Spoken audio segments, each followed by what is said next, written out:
你敢相信嗎？90歲的陳金英僅僅用了10年的時間還清2077萬元的債務，他是怎麼做到的？2021年2月春節前夕，陳金英帶着7萬元的現金來到侄子陳啟德家中，拿給了侄子。這7萬元是陳金英最後一筆債務，自此他所欠的債務就此還清。這一年對他來說是最開心的一年，這10年來為了還債，每天無休止的忙碌，讓他沒能過上一個安穩的春節。那麼90歲的老人為何會欠上2077萬元的巨款呢？本期人物志帶大家走進陳金英的還債人生。1931年，陳金英在浙江金華的一個中醫世家出生了，祖父和父親都是老中醫，在當地小有名氣。受家人影響，陳金英從小就很愛中醫，立志長大後要繼承家族衣缽。長大後，陳金英並沒有辜負自己的願望，如願地成為了一名中醫，在浙江麗水中醫院任職，並成為該醫院的負責人。中醫這一行一做就做了28年。在他行醫的28年裡，他深知農民的不易，因為常年幹活，經常導致肩周炎、腰痛病、關節炎等等疾病的折磨，所以每次給農民看病，他都十分用心，並且讓農民花最少的價錢治好身上的病。因此在當地，陳金英攒下了不少好人缘。1983年，陳金英順利從醫院退休，那年他45歲，早已兒孫滿堂。本該安享晚年的年紀，陳金英偏偏不願就此服輸，常常在半夜睡不着，問自己，難道這一生就這樣碌碌無為地結束了嗎？或許他天生就是個閒不住的人，經過深思熟慮後，他覺得應該做點什麼，於是他跟老伴商量，說打算創業，這自然遭到了老伴和兒女的反對。在常人眼中，一個毫無經驗的45歲中年奶奶出去創業，毫無疑問是天方夜譚。但陳金英可不是空口說白話的人，說幹就幹。他首先去了一趟上海，原本打算在這裡開發一個帶藥包的老年護具，因為本身就是中醫出身，往這方面想自然沒錯。但是這與藥品相關的行業是需要一定資質，所以一開頭他就碰壁了。於是他又將目光放在了老年羽絨服這行業上，心裡邊打着算盤，邊坐車回到浙江麗水。他這麼想也並不是腦袋一熱就產生的想法，而是他認為當時羽絨服行業正在發展階段，還未飽滿，老年人群體就是一個巨大的缺口。很快，陳金英拿出了自己這些年來所有的積蓄，在麗水城區辦起了一個中老年人羽絨服製品廠。陳金英將它命名為新華。起初廠房的規模很小，只招聘了幾個車工和一位裁剪師傅。雖然規模小，但陳金英卻渾身充滿着幹勁。不出所料，當他的產品第1年投入市場就受到了青睞，他的生意也越辦越好，甚至一度攻入了金华溫州市場。嘗到甜頭的陳金英野心也逐漸增大。2004年，他以1600萬的價格買下麗水市開闊開發區的一塊地皮，但是1600萬不是說拿出來就能拿得出來的。儘管當時新華的利潤不錯，但依舊吃不開。於是他想了很多辦法，除了跟銀行貸款之外，陳金英還回到老家跟親朋好友借錢。當年陳金英在當地行醫，積攢了不少好人緣，並且鄰居們也都看到了他做成功了，自然樂意借給他。一聽說陳金英擴張工廠規模急需用錢，就紛紛慷慨解囊。陳金英給每個人都打了借條，承諾日後一定歸還。就這樣，拿着籌集到的1600萬，開始了他的傳奇之路。首先給工廠招募更多的工人，公司的員工也逐漸漲到了100多人。隨後幾年，陳金英的事業逐漸進入佳境，財富積累越來越多。那幾年的陳金英意氣風發，之前看不起他或者認為他不會成功的人也改變了當初的想法，對他刮目相看。後來陳金英回憶道，當初最厲害的時候，1年的銷售營業額高達1000多萬，在很多城市都開有分店，千萬流水，100萬利潤，這都是真的。有了財富之後，善良的老奶奶開始做起了慈善，無償送出1500多件腰墊背心，合計人民幣100多萬元。30多年裡，合計捐款達到了116萬元。在當地，陳金英出了名，她創業的故事也家喻戶曉，成為了人人都羨慕的老年企業家。然而盛極必衰，人不可能一直一帆風順。伴隨着時代的發展，當地其他羽絨服行業的興起，市場競爭激烈，不改革創新只能被淘汰。陳金英的服裝廠也不例外，沒能逃脫被淘汰的命運。2011年，陳金英的羽絨廠陷入了前所未有的危機，再加上經營不善，資金直接斷裂，這樣80歲的老人第一次嘗到了失敗的滋味。當時那些雜七雜八的債務，讓陳金英欠款總額達到了2077萬元。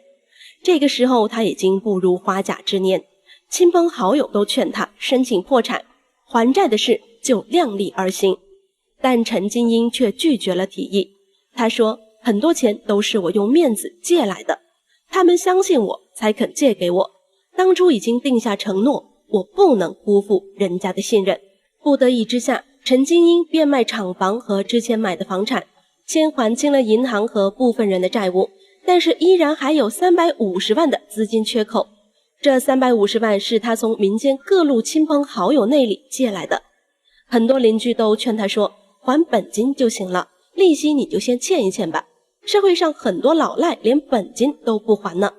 可陳金英偏偏與別人不一樣，他堅持要講誠信。我說你本金還了，我說利息，我說你就欠一欠唄。我說這個的話，我說很多人也本金都拿不回來，不要說那個利息。他說那不行的。作為一個行事修身，你從富身上知道吃虧，有了事情講我個什麼父王給婚禮是在過衣服口的。2011年，已經80歲的老人陳金英背着350萬債務，從頭開始。他籌集了10萬元，租了一個小廠房，帶着之前的幾位老員工繼續做羽絨服生意。但市場早已不如當年，產品積壓到年底，甚至連12名員工的工資都支付不起。這位善良的老人心想，不能讓員工連回家過年的錢都沒有。他心裡打定主意，去大街上擺地攤兒，低價拋售廠裡的羽絨服。無論嚴寒還是酷暑，只要一有空，陳金英就會去擺地攤。臨近年關，好不容易湊齊了員工們的工資，讓他們回家過個安穩年。但自己過的春節卻顯得孤獨而又失落。不僅僅是來自債務上的壓力，還有來自失去親人的打擊。那年他的老伴兒去世了，老伴去世前跟他說，想去旅遊，想去毛澤東的紀念館看看。可陳金英覺得自己還欠那麼多債，還出去旅遊被別人看到，影響不好，所以就沒去成。這也成為了他心中最大的遺憾。陳金英當時也有2個兒女，都已經成家立業。有人建議讓兒女幫忙一起還債，也能減輕負擔，但陳金英卻拒絕了。他認為兒女也不容易，不能連累他們。他自己的原話是這麼說的：老年過了，總歸父為要得模仿，要得模仿是不對的，或者你多年，對不啦？他說我在後頭喊個人推叫公司來忘吧，好吧？你說個，可能當時那你不了解了，你說你有弄個，你說多年是老年過給他母個，那到不車過個，我弄法嘛，我還不行了插修，我是做實習。不過兒女還是幫他租了一套60多坪的老房子，一半是客廳，一半用來堆放貨物。平日裡除了買一些生活日用品之外，幾乎沒有任何支出。2012年，陳金英為了創新找更好的原材料，只身一人在上海、杭州2地來回奔波進貨，但他卻從來不住旅館，每次都住地下室。他說這樣可以省很多錢。每到冬天，陳金英還會拉着車出去擺地攤，每天起早貪黑，很多商戶都很佩服他。我們都覺得他可了不起了，年紀這麼大了，然後還能這樣起早貪黑的，我們真心的佩服他。雖然還債之路非常艱苦，但不得不說陳金英的心態保持得非常好，難怪90歲了身體還這麼好。好了，我結婚你可想想個沒用了，真想辦法做我知那個了。你跟我想下壓力大，您思想我身體我搞壞了個啦。我就想紅燈，一次都沒發你這個事，我你正好或者就想我去走，這個走的有不往還是個不知。2017年，陳金英堅持誠信還債的事跡被越來越多的人知道，網友們也親切地稱她為誠信奶奶，也因此陳金英得到了很多人的支持，紛紛來到她的攤位購買羽絨服，替她減輕壓力。陳金英的事跡同時也引起了慈善機構和婦聯的關注，這些部門通過採購和捐款的方式給陳金英提供幫助。有了大眾的支持，小店的營業額更是突破了100萬。得到幫助的陳金英也會心懷感激，每年都會做慈善，不是給災區捐款，就是給慈善機構捐，每筆錢都會用筆記錄下來，有時候最多捐款折合84000元，最少的也有上千元。2021年2月5日，春節前，陳金英還了侄子的7萬元後，他終於還完了2077萬元的債務。90歲的老人開心得像個孩子，給自己好好的放了3天假，無債一身輕，他終於能過上一個最開心的春節。如今談起未來，陳金英還想繼續學習，還想考一個中醫執業醫師資格證。